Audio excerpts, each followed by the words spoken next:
Hedge funds operate under a fundamentally different philosophy than traditional investment vehicles like mutual funds or ETFs. They are not designed to simply follow market trends or replicate indices. Instead, their primary objective is absolute return, generating profit regardless of whether markets are rising, falling, or stagnant. This is achieved through sophisticated strategies that go far beyond buying and holding stocks, including short selling, leverage, derivatives, and global macro positioning. Unlike retail investors or even institutional portfolios bound by benchmarks, hedge funds have the flexibility to move capital aggressively and opportunistically across asset classes, geographies, and timeframes. Their legal structure, typically limited to accredited or institutional investors, allows them to avoid many of the regulatory constraints that govern public funds, giving them more freedom to experiment with high-risk, high-reward tactics. This structural advantage is not about cheating the system. It is about exploiting inefficiencies, asymmetries, and behavioral patterns that most market participants either cannot see or are not allowed to act upon. The real power lies in their ability to remain unemotional and hyper-analytical, turning volatility, which terrifies most investors, into a source of profit. Their compensation model, often 2 and 20, 2% management fee plus 20% of profits, aligns incentives sharply. Managers only get rich if their clients get richer, which fuels relentless performance pressure. This combination of structural freedom, intellectual firepower, and incentive alignment creates an environment where turning millions into billions is not luck. It is engineering. The first layer of this engineering is liquidity arbitrage, the ability to identify and exploit pricing gaps between assets that should theoretically be priced the same but are not, due to market fragmentation, information asymmetry, or temporary panic. Hedge funds deploy algorithms and human analysts to scan global markets in real time, hunting for these micro-inefficiencies. A bond trading at 99.2 in Tokyo while its equivalent trades at 99.5 in London might seem insignificant to a retail trader, but for a fund moving hundreds of millions, that 0.3% spread represents millions in pure arbitrage profit. These opportunities are fleeting, often lasting seconds or minutes, which is why speed, technology, and access matter more than intuition. Many top funds maintain direct fiber optic lines to exchanges, co-locate servers next to trading engines, and employ PhDs in physics and mathematics to build predictive models that anticipate these gaps before they even form. This is not gambling, it is systematic extraction of value from market noise. And because these strategies are often market neutral, profiting from relative price movements rather than directional bets, they can generate returns even when entire markets crash. In fact, during periods of extreme volatility, like the 2008 financial crisis or the March 2020 pandemic collapse, these arbitrage opportunities multiply, allowing nimble hedge funds to thrive while traditional portfolios implode. The key is not predicting the crash, but being structurally prepared to capitalize on the chaos it creates. Another critical mechanism is leverage, the controlled use of borrowed capital to amplify returns. While leverage is often vilified as dangerous, in the hands of disciplined hedge funds, it becomes a precision tool. A fund might put up $100 million of its own capital and borrow another $400 million to control $500 million in assets. If those assets appreciate 10%, the fund earns $50 million, a 50% return on its original capital. The same logic applies to short positions. Borrowing overvalued stocks to sell them, waiting for the price to drop, buying them back cheaper, and pocketing the difference, again amplified by leverage. The risk, of course, is that losses are also magnified. But sophisticated hedge funds do not use leverage blindly. They layer it with strict risk controls, real-time monitoring, and hedging instruments like options and futures to cap potential downside. Many funds also use dynamic leverage, increasing exposure when volatility is low and confidence is high, then rapidly deleveraging when markets turn unstable. This is not speculation. It is tactical capital allocation. During market crashes, while most investors are forced to sell assets to cover margin calls or redemptions, well-capitalized hedge funds often do the opposite. They increase leverage selectively to buy distressed assets at fire sale prices, knowing that markets eventually recover. This countercyclical discipline is how some funds turned the 2008 meltdown into one of their most profitable years. Short selling is perhaps the most misunderstood and powerful weapon in the hedge fund arsenal. and it is the primary reason why some funds profit massively during market crashes.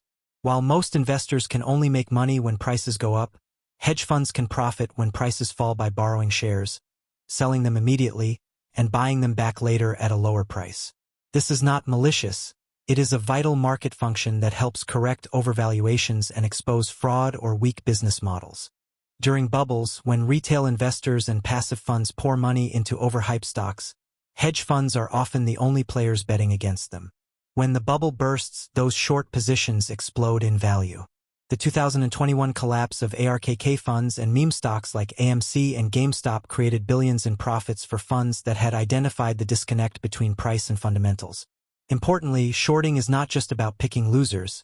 It is often paired with long-short equity strategies, where a fund goes long on undervalued companies while shorting overvalued ones in the same sector, neutralizing market risk while capturing the spread. This market-neutral approach allows consistent returns regardless of macroeconomic conditions. And because shorting requires deep fundamental research, forensic accounting, and often investigative work, it creates a high barrier to entry, which is exactly why hedge funds dominate this space. They do not just react to crashes, they often see them coming and position accordingly. Derivatives, options, futures, swaps, and structured products provide hedge funds with surgical precision in managing risk and return. Rather than buying or selling the underlying asset, funds use derivatives to gain exposure with less capital, hedge existing positions, or create complex payoff structures tailored to specific market views. For example, instead of shorting 1 million shares of a volatile tech stock, which could require massive collateral and expose the fund to unlimited losses if the stock surges, a fund might buy put options, paying a small premium for the right to sell the stock at a predetermined price. If the stock crashes, the options multiply in value. If it rises, the loss is capped at the premium paid. This asymmetric payoff profile is a hallmark of hedge fund strategy. Limited downside, explosive upside. Funds also use variance swaps to bet on market volatility itself, or total return swaps to gain exposure to hard-to-trade assets like private credit or emerging market debt. During crashes, when correlations between assets break down and volatility spikes, these instruments become even more valuable. A fund might buy out-of-the-money put options on an index months in advance, spending very little, then watch those options surge 100 times or more when panic hits. This is not prediction, it is probabilistic positioning. The math is clear. If you pay $1 million for protection that pays $200 million during a tail event, you do not need to be right often, you just need to be right once every few years. Global macro strategies allow hedge funds to profit from large-scale economic imbalances, policy shifts, and geopolitical events, often long before traditional investors even recognize them. These funds do not focus on individual stocks or bonds. They analyze interest rate differentials, currency regimes, commodity cycles, and sovereign debt dynamics to place massive, thematic bets. For example, when a country's central bank is clearly behind the curve on inflation, a macro fund might short its currency or buy inflation-linked bonds in anticipation of policy tightening. When governments print money excessively, funds buy hard assets like gold or real estate. When trade wars escalate, they position in currencies and commodities that benefit from supply chain disruptions. The brilliance of macro funds lies in their ability to synthesize fragmented global data into coherent, high-conviction trades, often using leverage to turn small macro moves into enormous profits. Ray Dalio's Bridgewater famously profited from the 2008 crisis by identifying the unsustainable buildup of global debt years in advance. George Soros broke the Bank of England in 1992 by shorting the British pound based on his analysis of Europe's flawed exchange rate mechanism. These were not lucky guesses. They were the result of rigorous, data-driven frameworks applied consistently over decades. In a crash, while most investors panic and sell, macro funds see structural shifts accelerating, and they double down. Quantitative strategies, driven by algorithms, machine learning, and statistical models, allow hedge funds to remove human emotion and exploit patterns invisible to the human eye. These quant funds do not rely on fundamental analysis or economic forecasts. They mine petabytes of data, from satellite images of parking lots to credit card transaction flows to social media sentiment, to identify predictive signals. A quant fund might discover that when shipping traffic in Chinese ports drops by 15% for 3 consecutive weeks, copper prices fall within 30 days with 78% probability. They then automate trades to exploit that edge, executing thousands of positions across global markets with millisecond precision. Because these strategies are based on historical correlations and statistical significance, they can perform consistently across market environments, including crashes, when behavioral biases distort prices even further. Many quant funds actually perform better during crises because human-driven markets become more irrational, creating more anomalies for algorithms to capture. Renaissance Technologies, one of the most successful hedge funds in history, has generated annual returns above 60% for decades, not by predicting black swans, but by systematically harvesting tiny inefficiencies across millions of trades. Their edge is not secret formulas, it is infrastructure, data exclusivity, and the discipline to let models run without emotional interference. In a world drowning in noise, quant funds thrive by listening only to the signal. Finally, the true differentiator of elite hedge funds is not their strategies. It is their ecosystem. They operate as integrated machines combining capital, talent, technology, and networks in ways no other financial entity can replicate. They recruit top mathematicians, physicists, and computer scientists, not just finance graduates, because the problems they solve are multidisciplinary. They build proprietary trading platforms, risk engines, and data pipelines that cost hundreds of millions to develop, creating moats that protect their edge. They maintain relationships with prime brokers, central banks, and corporate insiders that give them early access to liquidity, research, and deal flow. They structure their funds to minimize taxes, optimize leverage, and lock in capital for multi-year horizons, avoiding the redemptions that force traditional funds to sell at the worst times. And perhaps most importantly, they cultivate a culture of radical accountability. Underperforming strategies are killed immediately, star performers are rewarded disproportionately, and egos are subordinated to data. This ecosystem does not guarantee success. Many hedge funds fail, but it creates the conditions where turning millions into billions is not an outlier. It is the logical outcome of aligning world-class resources with world-class execution in pursuit of one goal: absolute return, no matter what the market does. Risk management in hedge funds is not a compliance function. It is the central nervous system of the entire operation, the invisible architecture that allows them to survive crashes and emerge stronger. Unlike traditional portfolios that measure risk as volatility or beta, hedge funds define risk as the permanent loss of capital, and they engineer every position, every trade, every strategy to minimize that possibility. This begins with position sizing. No single bet, no matter how high conviction, is allowed to exceed a strict percentage of the fund's capital, often 1 to 3%. Even if a fund believes a stock will collapse 80%, it will not allocate more than a small fraction of its assets to that short, because being early can be as dangerous as being wrong. Instead, they layer multiple small, uncorrelated bets so that even if one fails, the overall portfolio remains intact. This is the essence of diversification, but not in the traditional sense of owning 500 stocks. Hedge funds diversify across strategies, asset classes, geographies, and time horizons, ensuring that a loss in one area is offset by gains in another. During the 2008 crisis, while equity long/short funds suffered, global macro and managed futures strategies soared, and because top funds allocate across all these sleeves, their overall returns remained positive. Risk is not avoided, it is compartmentalized, measured, and constantly rebalanced. The second pillar is real-time monitoring. Hedge funds do not wait for monthly reports or quarterly reviews to assess risk. They track every position, every exposure, every correlation in real time, using dashboards that update by the second. If a position moves against them by more than a predefined threshold, say 5% of allocated capital, automatic alerts trigger, forcing portfolio managers to justify holding or reduce exposure immediately. Many funds use value at risk, VAR, models that simulate thousands of market scenarios every hour, estimating the maximum potential loss over a given time frame with a specific confidence level. If VAR spikes beyond acceptable limits, the system forces deleveraging or hedging, often before humans even notice the problem. This is not paranoia, it is institutional discipline. During the 2020 COVID crash, Funds that had real-time stress testing systems were able to reduce equity exposure, increase cash buffers, and buy volatility hedges within minutes of the market's first plunge, while traditional investors were still reading headlines.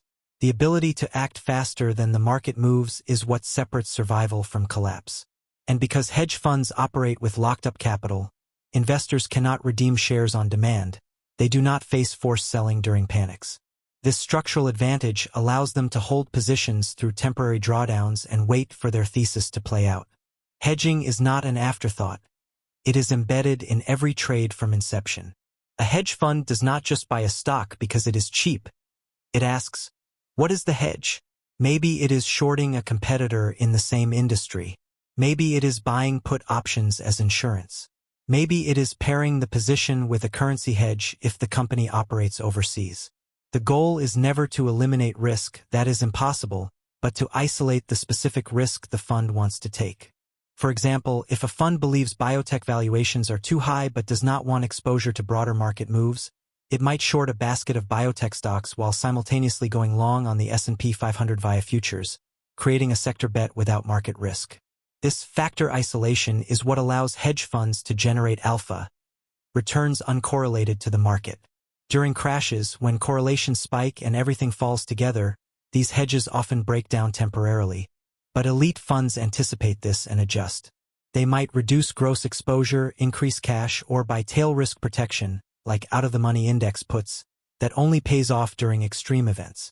These hedges cost money during calm markets, which is why many investors abandon them, but during crashes they transform from expenses into lifelines. The funds that profited most in 2008 and 2020 were not the ones with the best stock picks. They were the ones with the best hedges in place before the storm hit.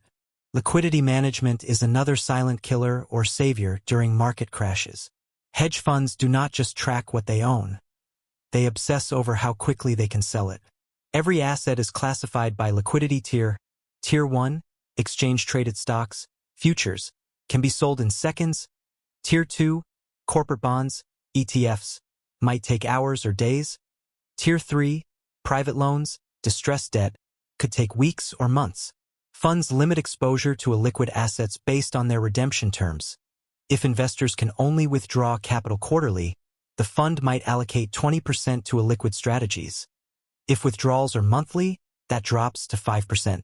During crashes, liquidity evaporates fastest in the riskiest assets, exactly where panic selling occurs.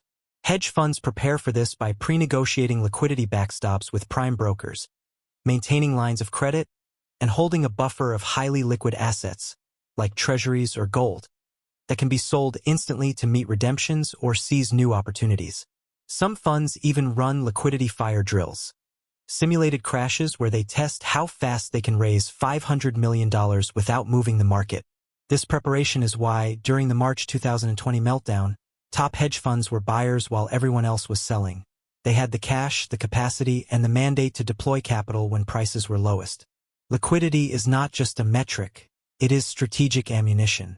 Counterparty risk, the risk that the other side of your trade defaults, is another hidden layer that hedge funds manage obsessively. When a fund shorts a stock, it borrows shares from a broker. But what if that broker goes bankrupt? When it enters a swap agreement, it relies on a bank to honor the contract. But what if that bank collapses? Hedge funds mitigate this by diversifying counterparties, demanding collateral, margin, and using central clearinghouses where possible. They also monitor the credit ratings and funding costs of their counterparties daily. If a broker's borrowing costs spike, it is an early warning sign of trouble. During the 2008 crisis, funds that were overexposed to Lehman Brothers or Bear Stearns suffered catastrophic losses not because their trades were wrong, but because their counterparties vanished overnight. Elite funds learned from this. Today, they limit exposure to any single counterparty to less than 5% of capital, and they structure trades so that collateral is posted daily, minimizing the risk of default. This is not bureaucracy, it is survival engineering. In a crash, the weakest links in the financial system break first, and hedge funds position themselves to avoid being chained to those links. Stress testing goes far beyond regulatory requirements. It is a cultural obsession. Every week, hedge funds run what-if scenarios. What if inflation spikes to 10%? What if the Fed hikes rates by 3% in 6 months? What if China invades Taiwan? What if Bitcoin collapses 80%? They do not just model these events, they simulate their portfolio's reaction under extreme duress, down to the last dollar. If a scenario shows a potential 20% drawdown, the fund does not shrug. It restructures the portfolio until that drawdown is cut in half. Many funds even hire red teams, internal groups tasked with trying to break the portfolio by finding hidden correlations or overlooked risks. During the 2020 crash, funds that had stress-tested for a global pandemic, however unlikely it seemed in 2019, were able to act immediately, reducing travel-related exposures, increasing healthcare allocations, and buying volatility. Those that had not were caught flat-footed. Stress testing is not about predicting the future. It is about ensuring that no matter what the future holds, the fund will not die. It is the difference between being reactive and being prepared, and in a crash, that difference is measured in billions. Behavioral risk, the human tendency to panic, get greedy, or become overconfident, is perhaps the most insidious threat, and hedge funds engineer around it ruthlessly. Portfolio managers do not make decisions in isolation.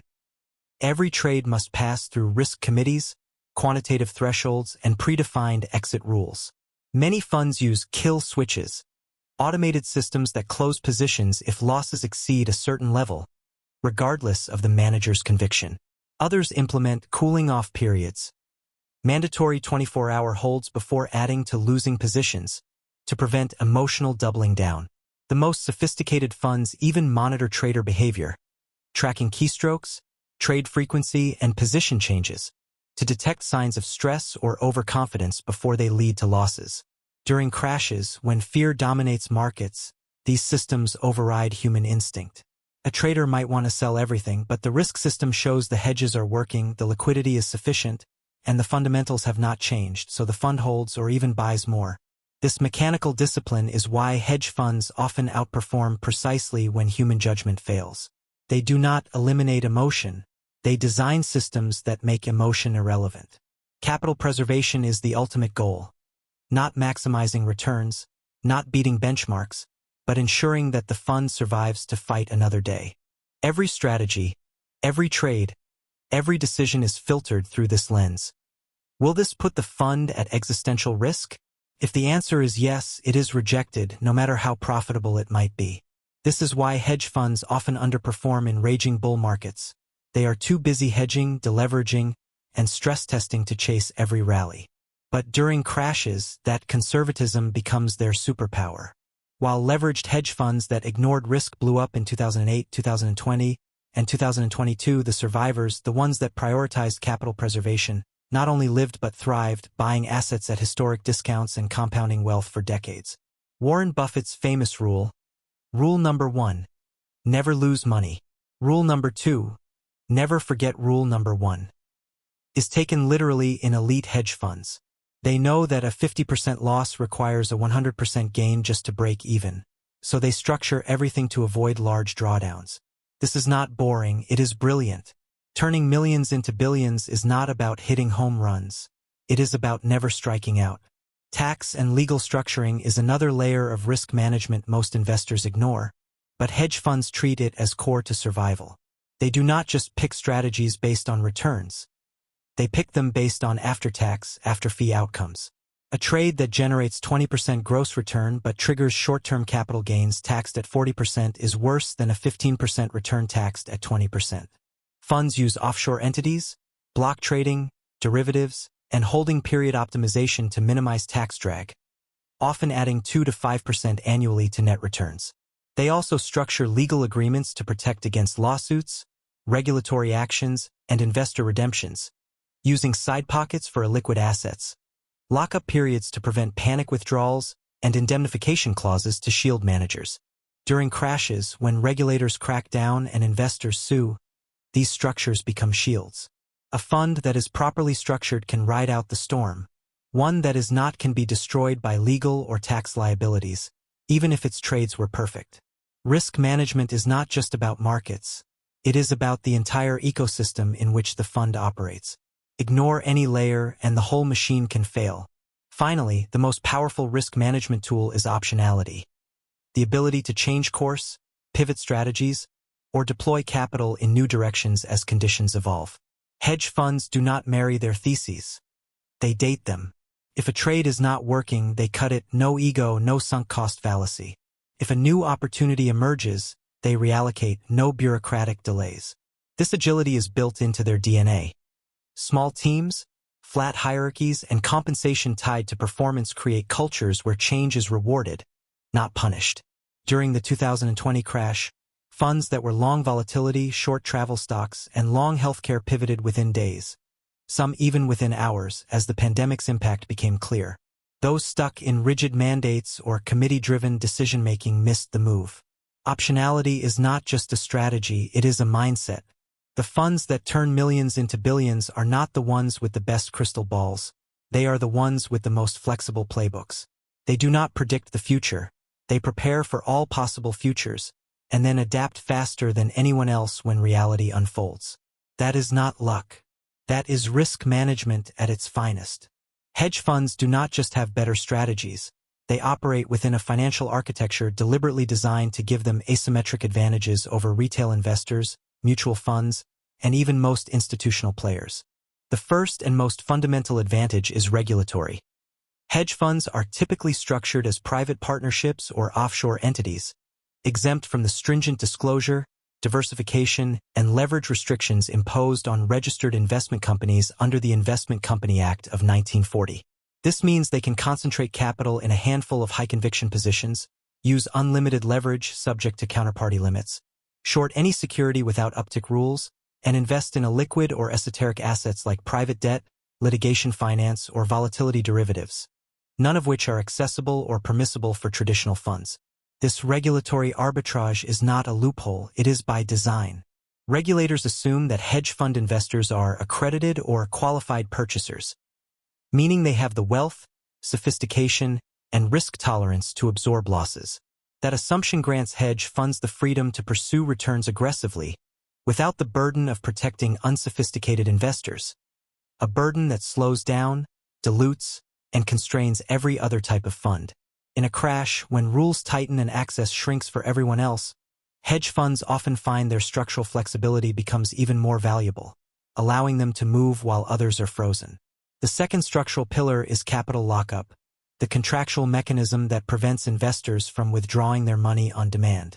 While mutual funds and ETFs must allow daily redemptions, forcing them to hold cash or liquidate positions during panics, hedge funds typically impose lockup periods of 1 to 3 years, followed by quarterly or semi-annual redemption windows with 30 to 90 days notice.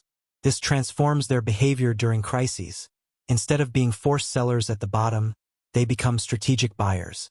When markets crashed in March 2020, while mutual funds hemorrhaged $300 billion in outflows and dumped assets indiscriminately, top hedge funds were deploying capital into distressed credit, volatility instruments, and oversold equities, precisely because their capital was locked and their mandates allowed them to hold through turbulence. This patient capital creates a massive edge. It allows funds to wait for mean reversion, compound returns over multi-year horizons, and avoid the performance-killing trap of selling low and buying high. Moreover, lockups are often paired with side pockets, segregated accounts for illiquid assets that cannot be redeemed until they are sold, ensuring that exiting investors do not force fire sales of long-term holdings. This structure is not about restricting investors. It is about aligning time horizons. Hedge funds do not serve the daily whims of the market. They exploit them. Third is access, not just to information, but to infrastructure, counterparties, and deal flow that are simply unavailable to the public. Hedge funds maintain direct relationships with prime brokers like Goldman Sachs, Morgan Stanley, JP Morgan, that provide not only leverage and securities lending but also early access to IPO allocations, block trades, and dark pool liquidity. They receive research, economic data, and corporate access before it is disseminated to the broader market. Some funds even pay for expert networks, curated calls with industry insiders, former regulators, or supply chain managers, to gain non-public, non-material insights that sharpen their edge. During earnings season, while retail investors wait for press releases, hedge funds are often in private briefings with CFOs, asking pointed questions about inventory levels, pricing power, or capex delays. This informational asymmetry is not illegal insider trading. It is legal, paid, and systematic intelligence gathering. And because hedge funds move large volumes, brokers prioritize their orders, execute trades at better prices, and offer rebates or soft dollars that further reduce costs. In a crash, when liquidity dries up and spreads widen, this preferential access becomes critical, allowing funds to exit or enter positions with minimal slippage, while retail traders get filled at catastrophic prices. Access is not a privilege, it is a performance multiplier. Fourth is compensation structure, the infamous 2 and 20 model, 2% management fee, 20% performance fee, that aligns manager incentives with investor returns in a way no other financial product replicates. Unlike mutual fund managers who earn fees regardless of performance, hedge fund managers only get rich if their clients get richer. The 20% performance fee is typically subject to a high watermark, meaning the manager does not earn performance fees again until they recover any previous losses, and often a hurdle rate, e.g., must beat LIBOR or Treasury returns before taking a cut. This creates brutal accountability. Underperform for 2 years, and you earn 0 performance fees, which for a $1 billion fund means losing $40 million in potential income. This pressure fuels innovation, discipline, and risk management. Managers do not chase benchmarks. They chase absolute returns. It also attracts elite talent. The best quants, traders, and analysts do not work for mutual funds earning 0.5% fees. They work for hedge funds where a single winning year can generate $50 million in personal compensation. This talent concentration creates a self-reinforcing cycle. Better people build better systems, which generate better returns, which attract more capital, which funds more innovation. In a crash, this alignment becomes even more powerful. Managers are not preserving jobs. They are preserving fortunes. They will restructure, pivot, or shut down strategies faster than any corporate bureaucracy could. Fifth is technological infrastructure. Hedge funds do not use off-the-shelf trading platforms or retail brokerage APIs. They build proprietary systems from the ground up. Low-latency execution engines, real-time risk dashboards, machine learning pipelines, satellite data processors, and alternative data scrapers, all integrated into a single, seamless workflow. A top quant fund might spend $200 million annually just on tech infrastructure. More than some banks. This is not extravagance, it is necessity. When you are competing for microsecond advantages in arbitrage or training models on petabytes of transaction data, commodity tools will not cut it. These systems allow funds to monitor global markets 24/7, simulate portfolio reactions to news events in real time, and execute complex multi-leg trades across 15 exchanges in under 50 milliseconds. During crashes, when systems overload and retail platforms freeze, hedge fund infrastructure scales. They add server capacity, reroute data feeds, and deploy backup liquidity providers automatically. Their tech is not just faster, it is anti-fragile. It improves under stress. While Robinhood users were locked out during the GameStop frenzy, hedge funds were adjusting positions, hedging exposures, and capturing volatility, all algorithmically in real time. Technology is not a support function. It is the central nervous system of alpha generation. Sixth is tax optimization. Hedge funds do not just maximize gross returns. They engineer net after-tax returns through sophisticated structuring. They route trades through offshore entities, Cayman Islands, Bermuda, to avoid U.S. corporate taxes. They use derivatives to convert short-term gains, taxed at 40%, into long-term gains, taxed at 20%, or dividend income, taxed at 15%. They harvest losses strategically to offset gains, not just at year-end, but continuously using automated tax loss harvesting algorithms.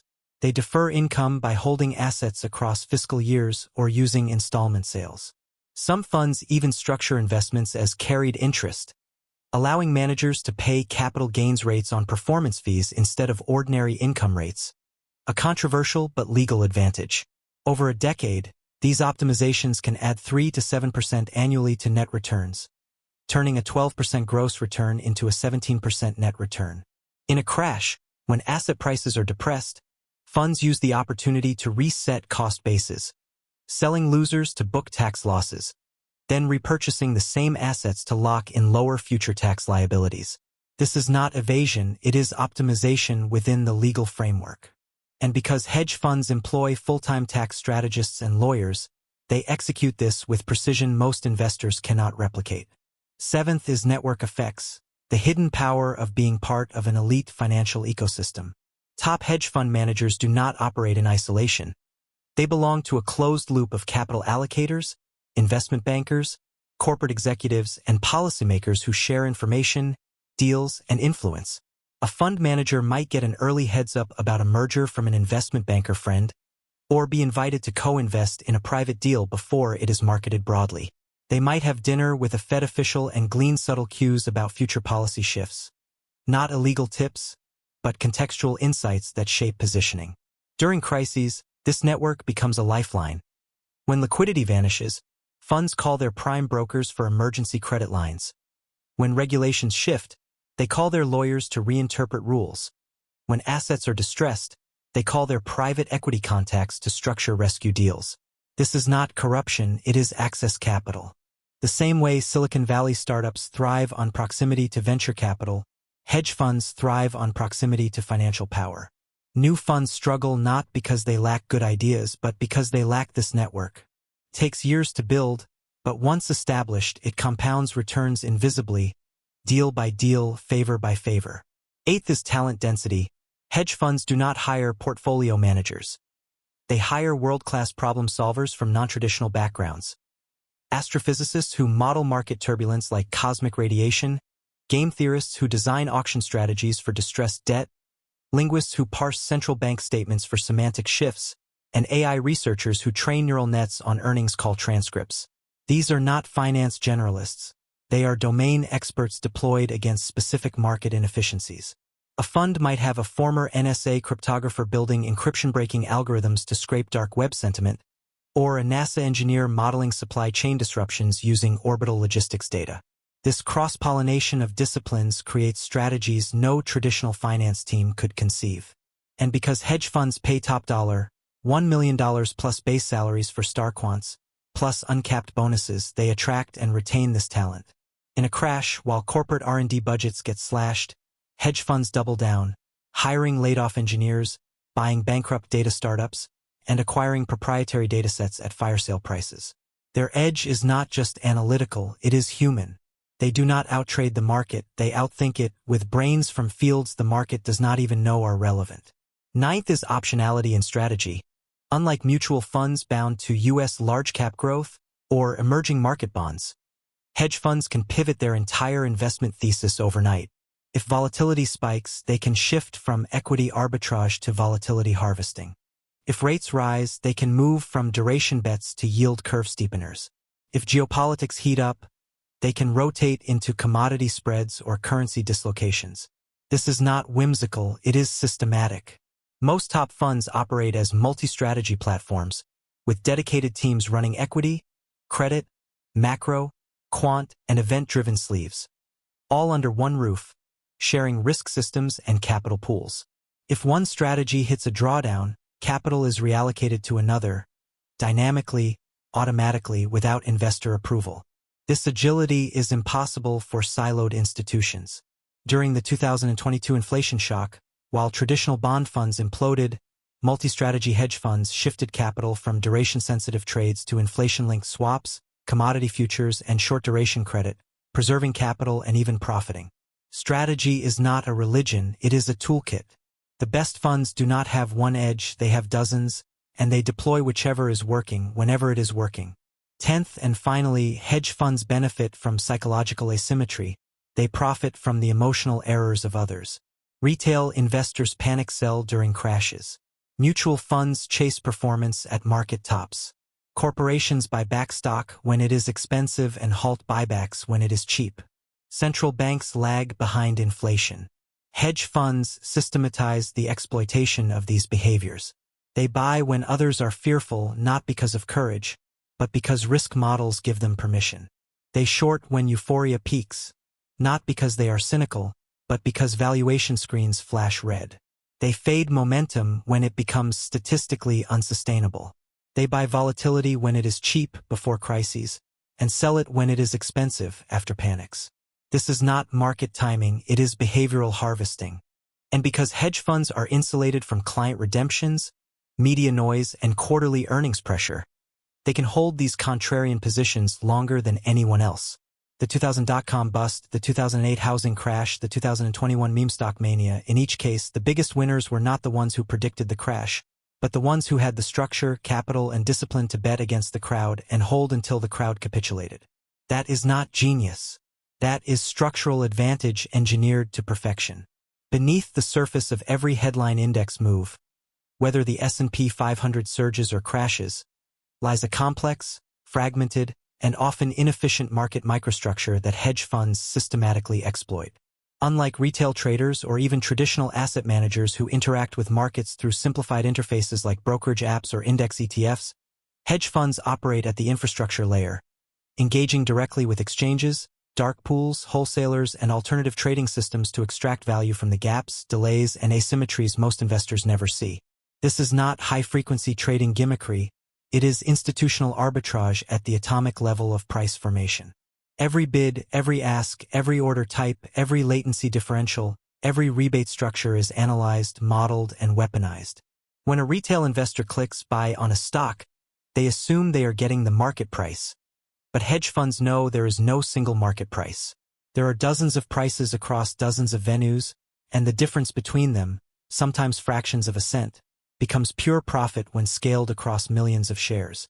In a crash, when fragmentation intensifies and liquidity vanishes unevenly across venues, these micro-opportunities multiply, and hedge funds are the only players equipped to harvest them. The first layer of microstructure exploitation is venue arbitrage, the practice of simultaneously monitoring and trading across multiple exchanges and dark pools to capture price discrepancies. A stock might trade at $150.02 on NYSE, $150.00 on NASDAQ, and $149.99 in a dark pool. Differences invisible to retail platforms that route orders automatically to a single best venue. Hedge funds deploy smart order routers that scan all venues in real time, splitting large orders into smaller child orders to avoid market impact, and capturing the spread by buying low in one venue and selling high in another, often within milliseconds. These are not speculative trades. They are riskless, or near-riskless, arbitrages enabled by superior technology and direct exchange connectivity. During the 2020 crash, when volatility spiked and market makers pulled back, these spreads widened dramatically, from 1 to 2 cents to 20 to 50 cents, turning what was once a low-margin game into a high-yield revenue stream. Funds with co-locate servers inside exchange data centers, physically reducing the time it takes for an order to reach the matching engine, gained decisive advantages. Latency of 500 microseconds versus 2 milliseconds might seem trivial, but in arbitrage, it is the difference between profit and missed opportunity. This is not speed for speed's sake, it is structural precision engineering. Second is order type optimization. Hedge funds do not use market or limit orders like retail traders.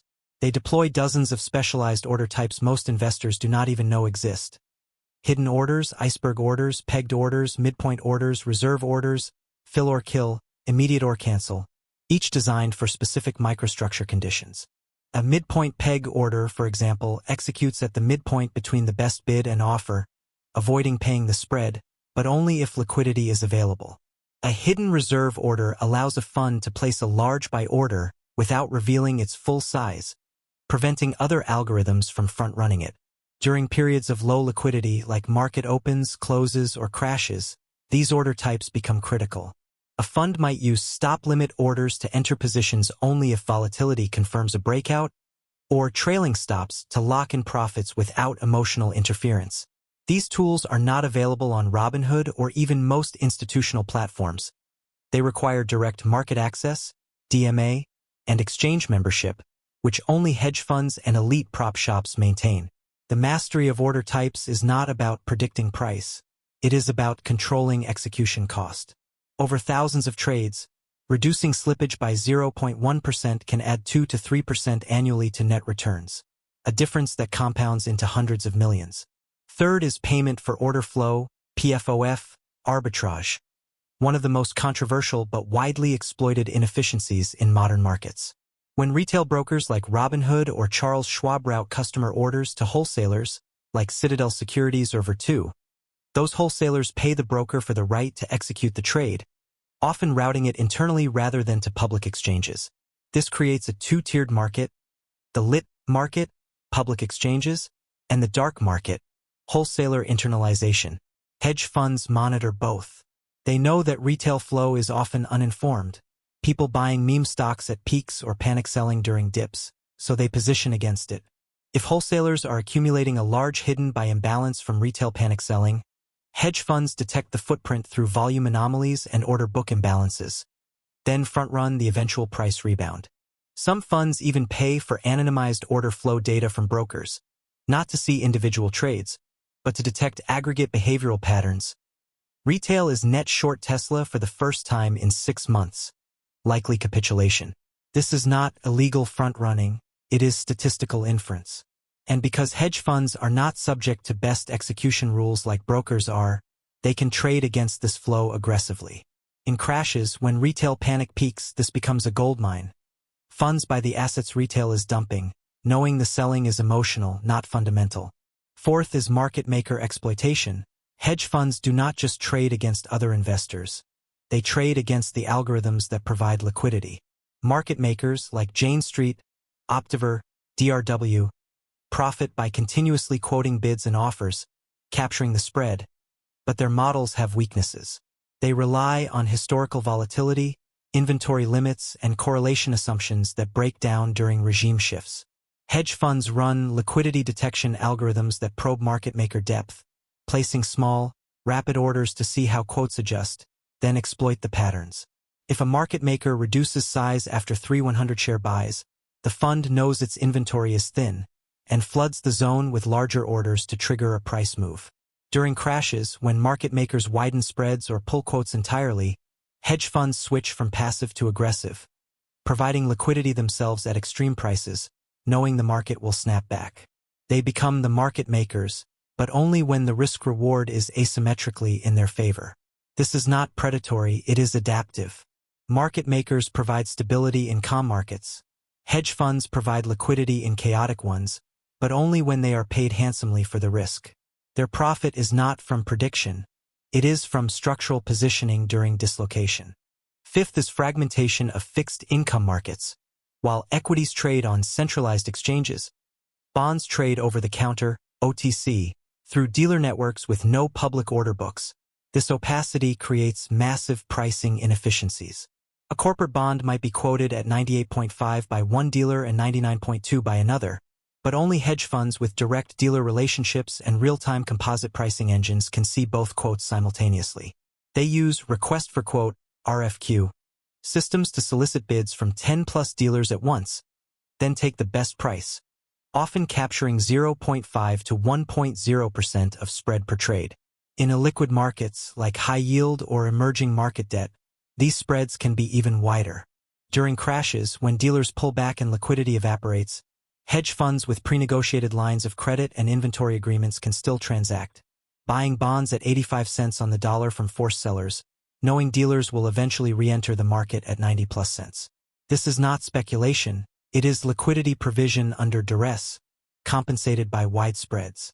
Funds also use bond ETF arbitrage. When the ETF price diverges from the net asset value, NAV, of its underlying bonds, they create or redeem ETF shares to capture the difference.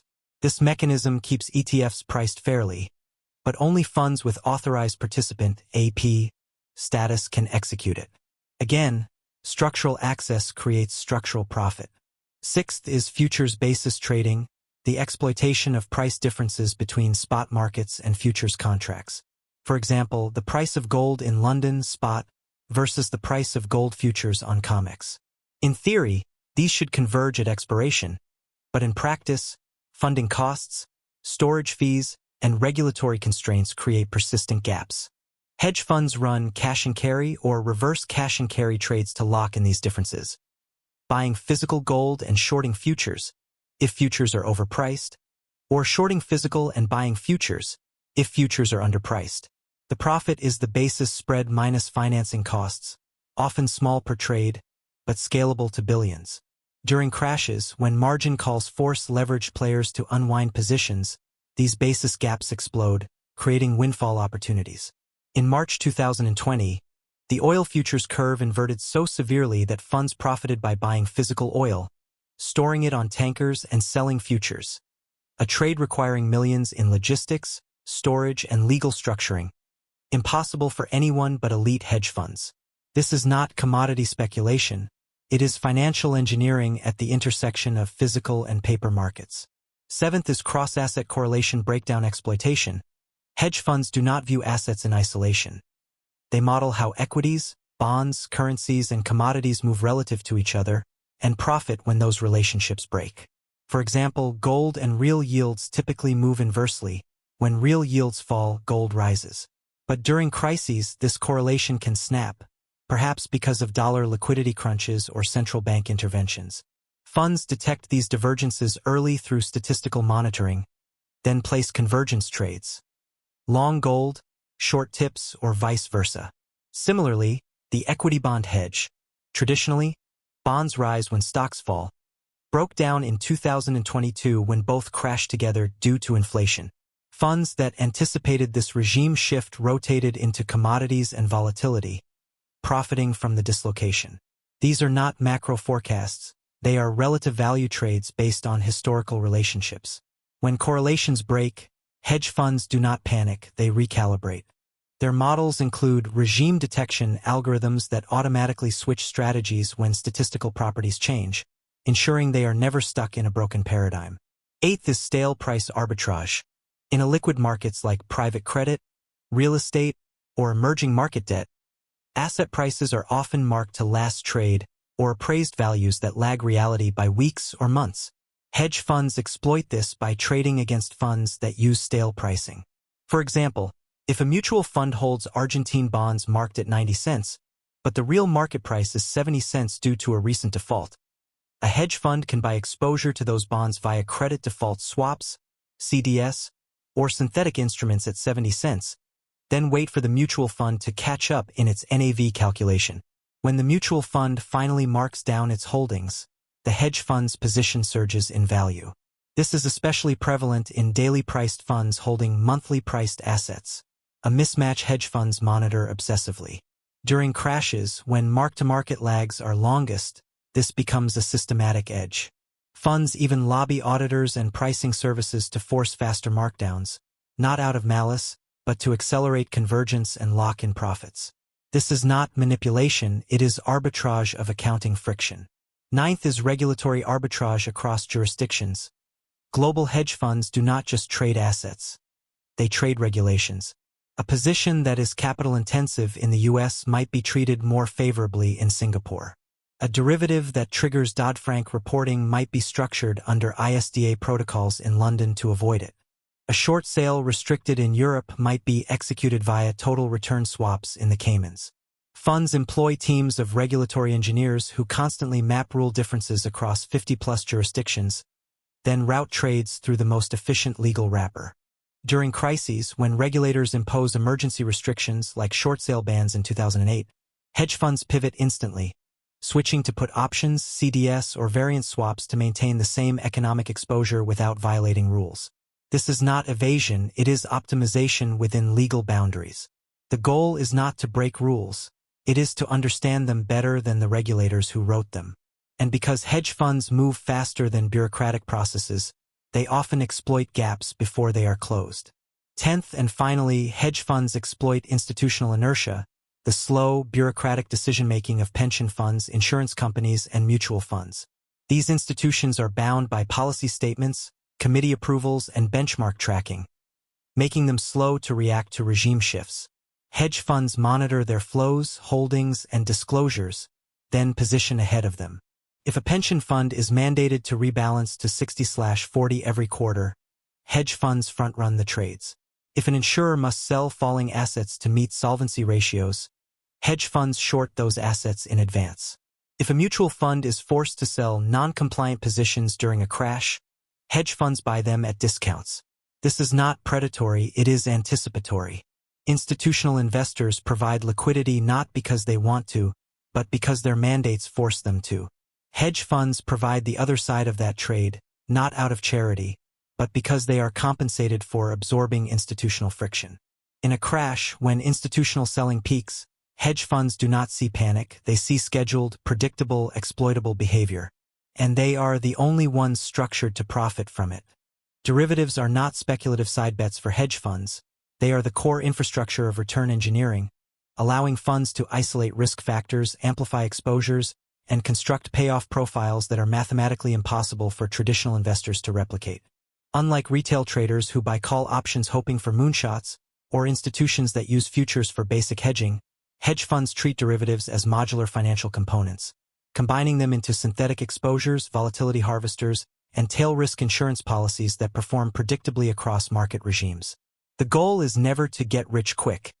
It is to design trades where the upside is exponential and the downside is capped, predefined, and often funded by other market participants. This is not gambling. It is probabilistic capital allocation backed by stochastic calculus, volatility modeling, and counterparty risk management. In a crash, when linear positions implode, nonlinear derivative structures often explode in value, turning market chaos into mathematical profit. The first layer of mastery is volatility arbitrage, the systematic exploitation of mispricings between implied volatility, what options markets predict, and realized volatility, what actually happens. Hedge funds run continuous monitoring systems that compare the volatility smile across strike prices and expirations, identifying where options are overpriced or underpriced relative to statistical forecasts. If a stock's 30-day implied volatility is 40% but the fund's model predicts only 25% realized volatility, it sells straddles, simultaneous puts and calls, to collect premium, profiting as volatility collapses. Conversely, if implied volatility is too low ahead of an earnings report or Fed meeting, the fund buys strangles, cheap out-of-the-money options that multiply in value if the stock moves violently. These are not directional bets, they are volatility convergence trades. During crashes, when fear spikes implied volatility to extreme levels, funds sell volatility via variance swaps or VIX futures. Not because they believe markets will calm, but because they know volatility tends to mean revert. The 2020 crash saw VIX spike to 85, funds that sold VIX futures at 70 and bought them back at 30 pocketed billions. This is not prediction, it is regression to the mean weaponized. Second is dispersion trading, a sophisticated equity strategy that profits from the difference between index volatility and the volatility of its individual components. For example, if the S&P 500 implied volatility is low but the average implied volatility of its 500 stocks is high, a fund might sell index options, collecting low premium, and buy options on individual stocks, paying higher premium, betting that stock-specific moves will cancel out at the index level. This trade is market neutral and volatility positive. It wins when correlations between stocks break down, which often happens during sector rotations or earnings seasons. In crashes, when some stocks collapse while others hold up, e.g., tech falls, utilities rise, dispersion explodes, and funds positioned correctly capture massive gains. The trade requires complex basket modeling, correlation forecasting, and execution across hundreds of underlyings, impossible without institutional infrastructure. This is not stock picking, it is correlation harvesting. And because dispersion is uncorrelated to market direction, it generates returns even when indices are flat or falling.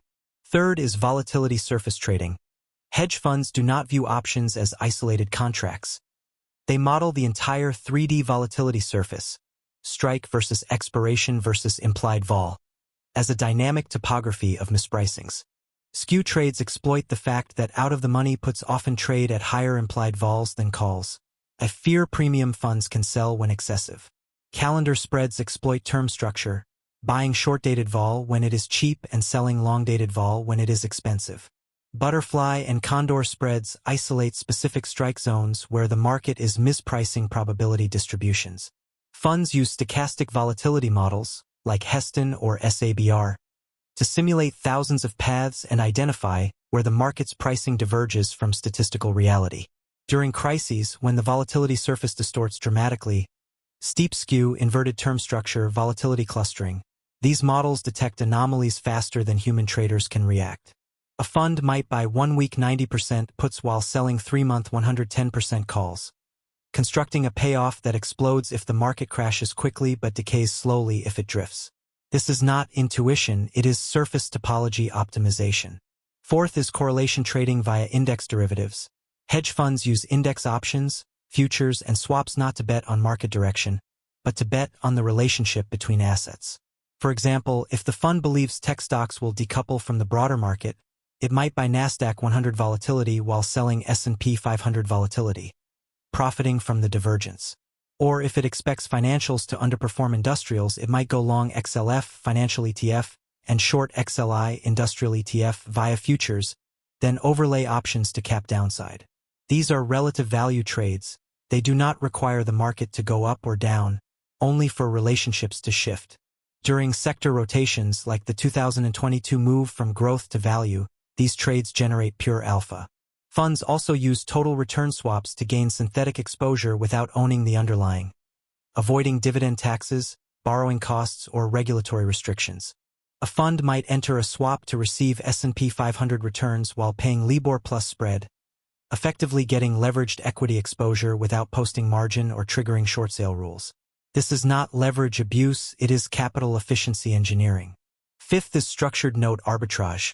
Hedge funds dissect complex bank-issued products, like autocallables, reverse convertibles, or principal-protected notes, to extract hidden risks and mispricings.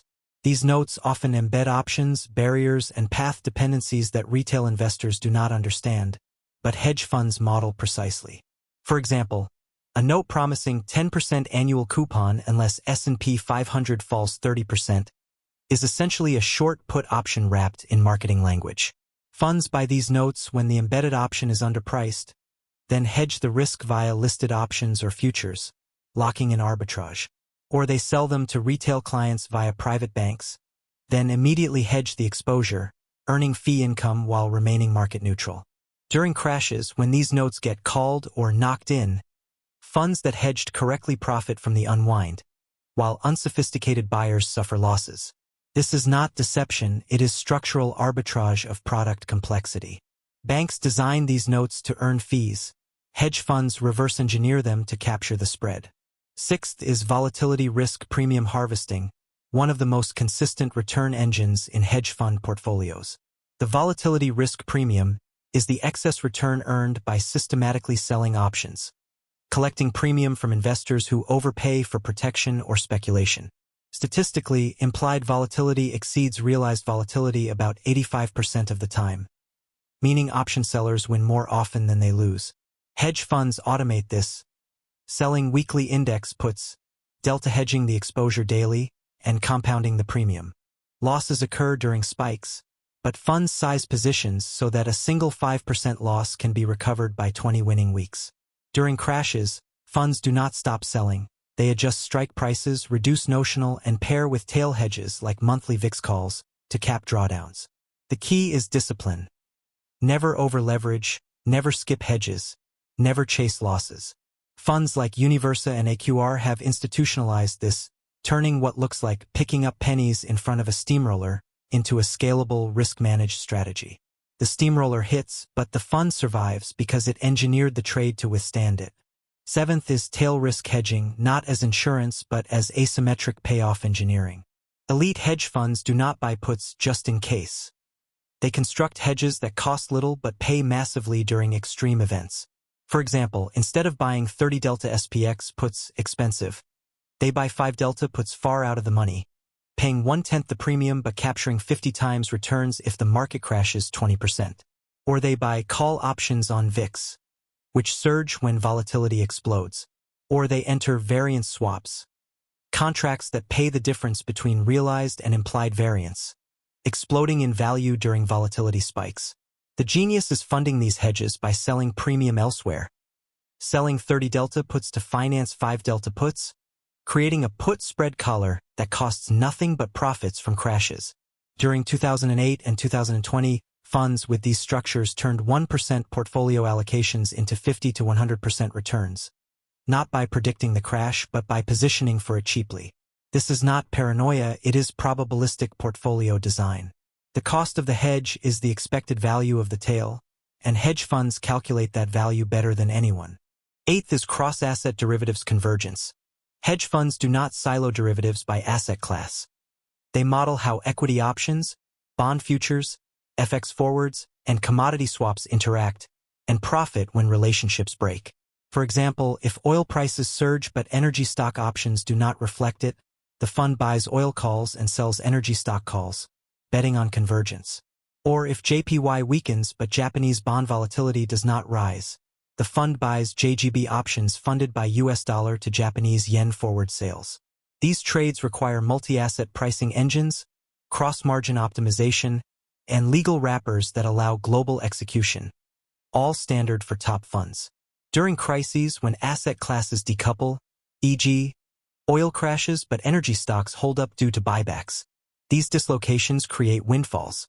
Funds do not need to predict which asset is right. They just need to identify the mispricing and wait for reversion. This is not macro forecasting, it is relative value at scale. Ninth is OTC derivatives customization. While retail traders are limited to exchange-listed options and futures, hedge funds negotiate bespoke over-the-counter, OTC, contracts with banks to create exact payoff profiles. A fund might request a digital option that pays $10 million if S&P 500 closes below 3,500 on a specific date, nothing otherwise. Or a barrier reverse convertible linked to 3 tech stocks with knock-in levels calibrated to their volatility. Or a correlation swap that pays if the average correlation between 10 stocks falls below 0.3. These instruments are priced using Monte Carlo simulations and calibrated to the fund's specific view, impossible to replicate with standard tools. During crashes, when standard options become expensive or illiquid, OTC derivatives provide tailored, cost-efficient exposure. Funds even use exotic options like Asian, look-back, or chooser options, whose payoffs depend on path, average price, or future decisions, to capture nuanced market behaviors. This is not complexity for show, it is precision engineering of risk-reward. 10th and finally, hedge funds use derivatives not just for return generation, but for balance sheet optimization. By replacing physical holdings with synthetic exposures, via swaps, futures, or options, they reduce capital requirements, avoid custody fees, eliminate dividend leakage, and defer tax events. A fund that wants S&P 500 exposure can buy futures instead of stocks, using 5% margin instead of 100% capital, freeing 95% of cash for other strategies. Or it can enter a total return swap, paying LIBOR plus 50 BPS to receive index returns, achieving leverage without borrowing stock. Or it can use exchange-traded notes, ETNs, to gain exposure without owning underlying assets, avoiding K1s, corporate actions, or short sale restrictions. This is not accounting gimmickry, it is capital efficiency. Every dollar saved on margin, tax, or fees is a dollar redeployed into alpha generation. In a crash, when liquidity matters most, this optimized balance sheet allows funds to pivot, hedge, or deploy capital faster than competitors, turning structural efficiency into survival and survival into profit. Hedge funds do not merely analyze balance sheets or economic indicators. They model, predict, and exploit the behavioral patterns of other market participants with algorithmic precision. Every panic sell-off, every FOMO-driven rally, every corporate buyback surge, every pension fund rebalance. These are not random events. They are predictable, quantifiable, and monetizable behaviors that hedge funds systematize into profit engines. The edge is not in forecasting fundamentals, it is in forecasting human and institutional behavior better than anyone else.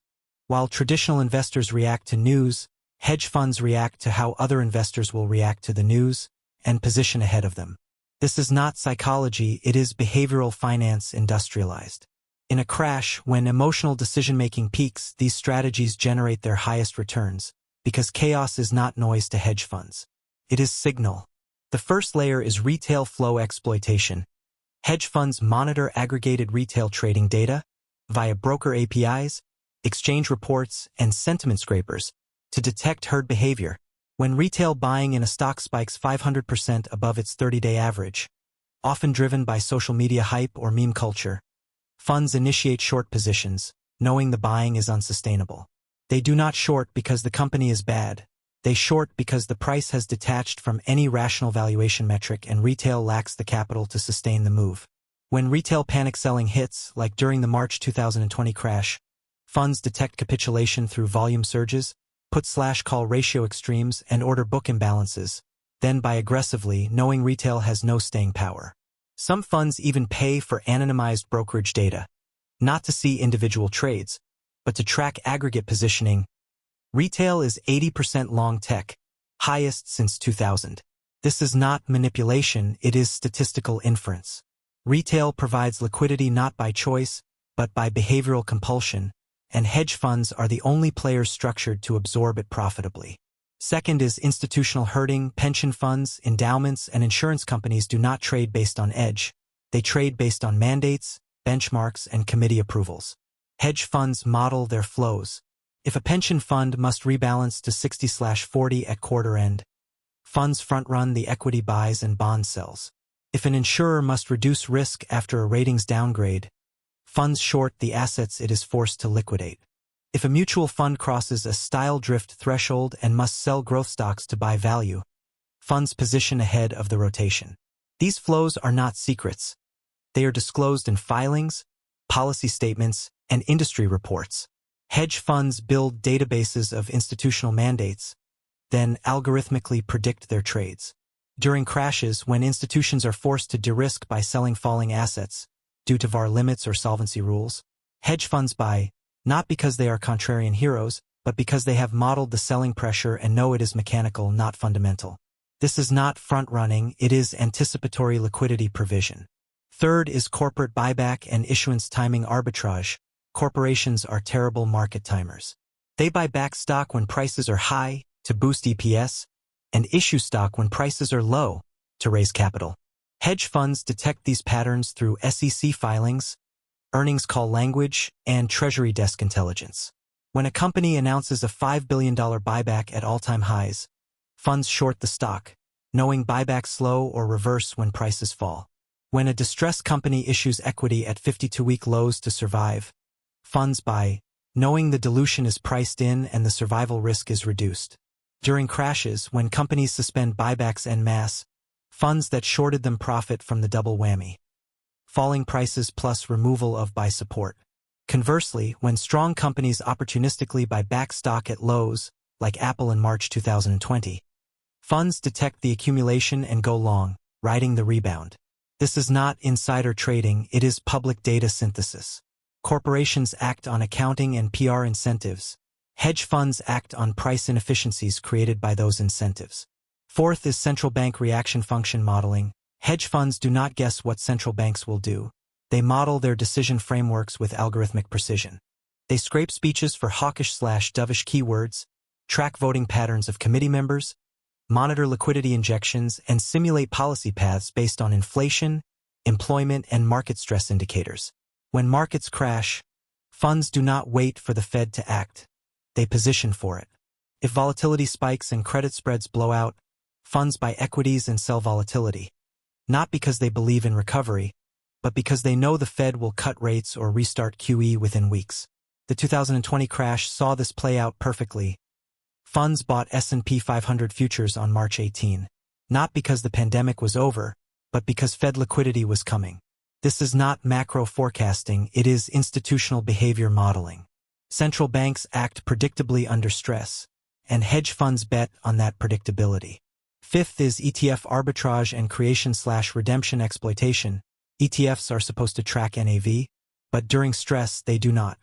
Hedge funds with authorized participant, AP, status create or redeem ETF shares to capture the spread.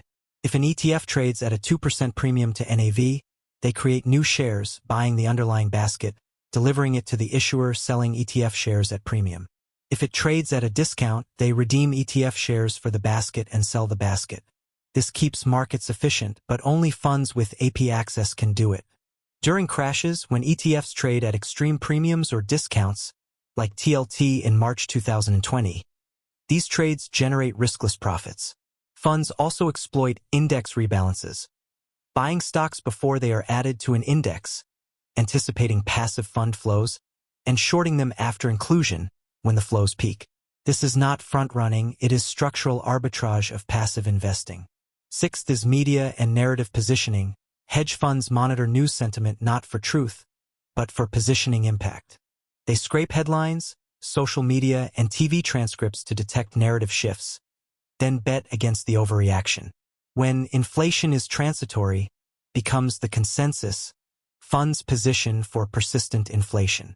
When AI will change everything peaks in media volume, funds short overvalued AI stocks.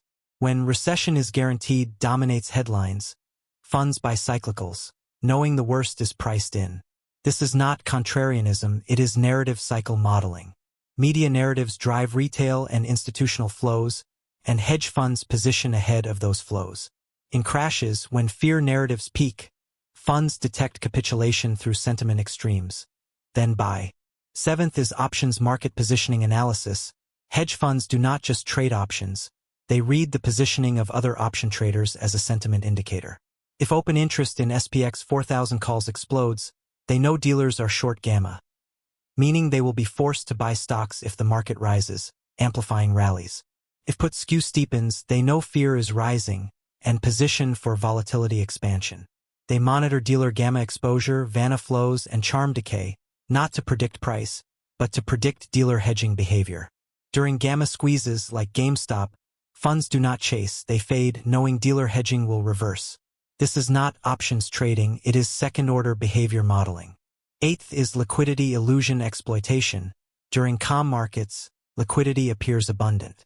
During crashes, it vanishes. Hedge funds model this. They know which assets will become illiquid first, high-yield bonds, small caps, EM debt, and avoid them or short them before the crunch. They know which venues will fragment, dark pools, wholesalers, and route orders accordingly. They know which counterparties will pull back, market makers, prime brokers, and pre-negotiate backup lines. This is not prediction, it is stress testing reality. Liquidity is not a metric, it is a behavior, and hedge funds model it better than anyone. Ninth is performance chasing decay. Mutual funds and retail investors allocate capital to recent winners, amplifying bubbles. Hedge funds detect this through fund flow data, then short the overowned assets. When ARKK effect peaked in 2021, funds shorted Cathie Wood's top holdings, not because they were bad companies, but because flows were unsustainable.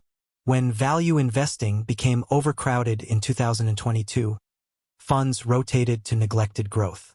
This is not style rotation, it is flow decay modeling. Performance chasing is mathematically predictable, and hedge funds bet against its sustainability. 10th and finally, hedge funds exploit career risk behavior. Portfolio managers at banks, pensions, and mutual funds do not optimize for returns, they optimize for job security. They hug benchmarks, avoid volatility, and sell losers before quarter end to clean up performance. Hedge funds detect this through 13F filings, turnover analysis, and earnings call hedging language, then position against it. When career risk peaks, year-end, job review cycles, funds buy the stocks being dumped for cosmetic reasons. This is not insider knowledge, it is institutional anthropology. Career risk is a stronger driver than fundamentals, and hedge funds monetize that misalignment. Hedge funds do not just react to market cycles, they anticipate, exploit, and often accelerate them by positioning at inflection points where capital flows shift direction. Every boom contains the seeds of its own bust, and every bust creates the conditions for the next boom. Hedge funds model these capital cycles with forensic precision, tracking credit expansion, leverage saturation, asset turnover, and liquidity withdrawal, not to predict timing, but to identify when the risk-reward asymmetry flips and position accordingly. The goal is not to pick tops or bottoms, it is to detect when the cycle is stretched to its mathematical limits. In a crash, while others see chaos, hedge funds see capital reallocation opportunities, buying distressed assets from forced sellers, shorting over-leveraged lenders, and providing liquidity where it is scarce and expensive. This is not macroeconomics, it is capital cycle arbitrage. The first layer is credit cycle positioning. Hedge funds monitor corporate and sovereign debt issuance, yield spreads, covenant quality, and lender behavior to detect when credit is becoming too cheap or too expensive. When spreads compress to historic lows like BBB bonds at 80 BPS over treasuries in 2006 or 2019, funds short credit via CDS or sell credit protection. Not because defaults are imminent, but because the risk premium is inadequate. When spreads blow out during crashes like 1000 BPS in 2008 or 2020, they buy distressed debt, not because companies are healthy, but because the price implies near-certain bankruptcy, which is statistically unlikely. Funds model default probabilities, recovery rates, and capital structures to identify mispriced credits. During deleveraging phases, they short lenders, banks, BDCs whose loan books will deteriorate, and buy borrowers whose debt will be restructured at favorable terms. This is not credit analysis, it is cycle phase detection. Second is private equity overextension arbitrage. When PE firms load companies with debt to boost IRR, hedge funds monitor leverage ratios, EBITDA adjustments, and refinancing walls. When a wave of PE-owned companies faces maturities they cannot refinance, like 2024 to 2025, funds short their equity or buy CDS, profiting from forced asset sales or restructurings. They also buy second lien or unsecured debt of PE-owned firms, knowing that in a restructuring these often recover more than equity. During crashes, when PE firms cannot exit via IPOs, they dump assets, and hedge funds buy them at discounts. This is not anti-PE, it is capital structure arbitrage. PE creates value through leverage. Hedge funds extract value when that leverage becomes unsustainable. Third is real estate capital stack exploitation. Real estate cycles are driven by debt availability. When banks loosen lending, low rates, high LTVs, funds short REITs or commercial mortgage bonds, anticipating future oversupply. When credit tightens and developers cannot refinance, funds buy distressed mortgages or mezzanine debt, positioning for workouts or foreclosures. During the 2008 crash, funds like Oaktree bought pools of delinquent mortgages at 30 cents on the dollar, then worked them out at 60 to 80 cents. In 2023, as office vacancies surged, funds shorted office REITs and bought industrial/logistics REITs, betting on secular shifts. This is not property analysis, it is debt maturity wall modeling. Fourth is commodity inventory cycle trading. Commodity prices are driven by inventory builds and draws. Hedge funds monitor satellite imagery of oil tanks, copper warehouses, and grain silos, then position ahead of inventory reports. When inventories are low and demand is rising, they buy futures. When inventories build and demand slows, they sell. During supply chain crises like 2021 to 2022, they bought commodities not because they predicted war, but because inventories were at historic lows and just-in-time systems had no buffer. This is not geopolitics, it is logistics arbitrage. Fifth is venture capital and IPO cycle arbitrage. When VC funding surges and IPOs flood the market, like 2021, funds short newly listed companies, knowing many are unprofitable and reliant on continuous funding. When the IPO window slams shut, like 2022, they buy secondary shares at 70% discounts, knowing the best companies will survive. They also short SPACs, which must liquidate if they do not merge, profiting from forced selling. This is not startup analysis, it is funding winter positioning. Sixth is sovereign debt cycle exploitation.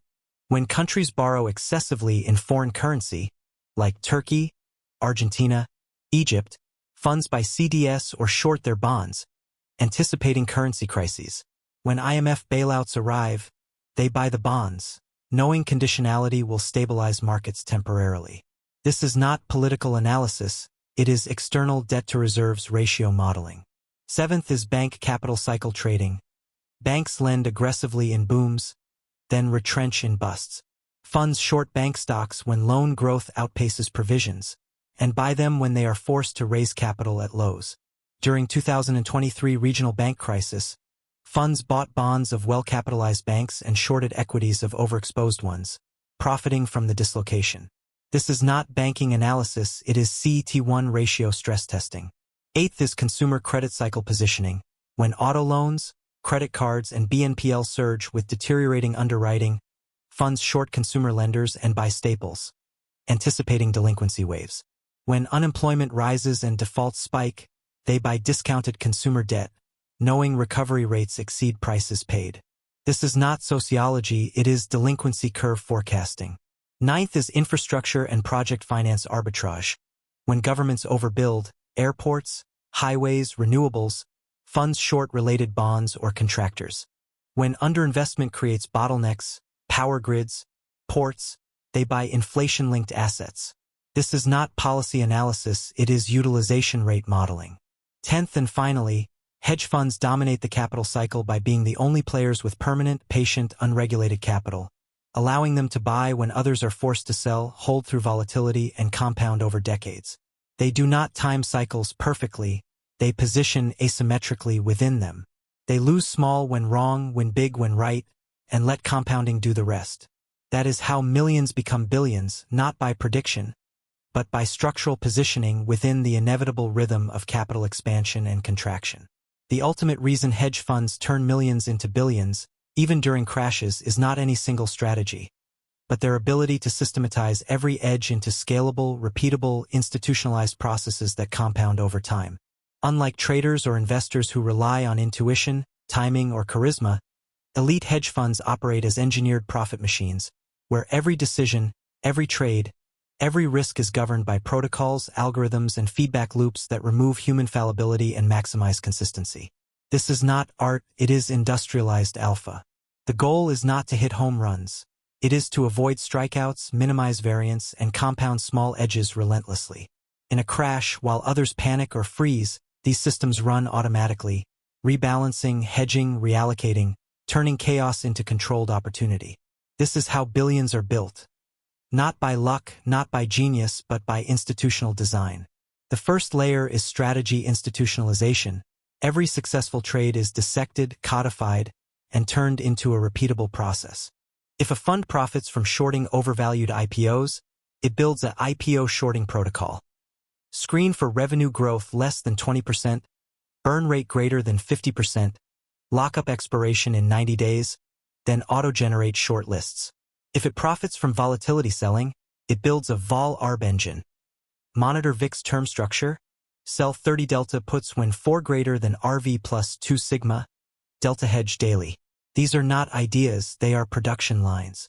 New analysts do not pitch trades. They optimize parameters, backtest variations, and scale proven systems. This removes ego, debate, and inconsistency, turning alpha into a repeatable output. Second is talent systematization. Hedge funds do not hire star traders. They hire specialists to maintain and improve systems. Quants optimize models. Engineers reduce latency. Risk officers enforce protocols. Researchers feed new data. Compensation is tied not to P&L, but to system contribution, reducing rogue behavior. When a trader leaves, the system does not collapse, it runs autonomously. This is why Renaissance thrives without Jim Simons trading. The system is the star. Third is technology automation. Every function is automated. Trade execution, risk monitoring, tax optimization, compliance reporting.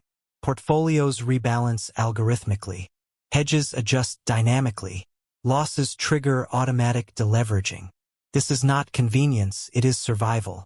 In a crash, humans freeze, machines execute. The 2020 crash saw funds with automated systems by the bottom while humans were still processing headlines. Fourth is feedback loop engineering. Every trade generates data. Win or lose, the fund analyzes why, then updates models, parameters, and rules. Losing trades are not buried, they are autopsied. Winning trades are not celebrated, they are stress-tested for sustainability. This creates a learning organism, constantly adapting, never repeating mistakes. Fifth is scalability architecture. Strategies are designed to scale. Arbitrage is replicated across 50 assets. Volatility selling is deployed across 10 indices. Credit analysis is templated for 500 issuers. This is not diversification, it is replication. Small edges become large profits through volume, not leverage. Sixth is redundancy design, no single point of failure. Multiple data feeds, backup counterparties, alternative execution venues. If one system fails, another takes over. In crashes, when infrastructure breaks, this redundancy becomes profit. Others cannot trade. Hedge funds can. Seventh is incentive alignment codification. Compensation is not discretionary, it is formulaic. Managers earn only if systems perform. Employees earn based on system contribution. This eliminates politics, favoritism, and short-termism, aligning everyone to long-term system integrity. Eighth is regulatory adaptation systems. Legal and compliance teams do not just follow rules, they model regulatory cycles. When rules tighten, systems auto-adjust, reduce leverage, increase disclosures, shift jurisdictions. This is not compliance, it is regulatory arbitrage automation. Ninth is client capital structuring. Investor terms are designed to protect the system. Lockups prevent redemptions during stress. High watermarks ensure accountability. Side pockets isolate illiquidity. This is not restriction, it is system preservation. The machine must run uninterrupted to compound. 10th and finally, the ultimate edge is time. Hedge funds think in decades, not quarters. They compound 15% net returns for 20 years, turning $100 million into $1.6 billion. They survive crashes because their systems are built for them. They profit because others are not. This is not finance. This is institutional engineering. And it is why, crash after crash, the same funds turn millions into billions, not by magic but by machine.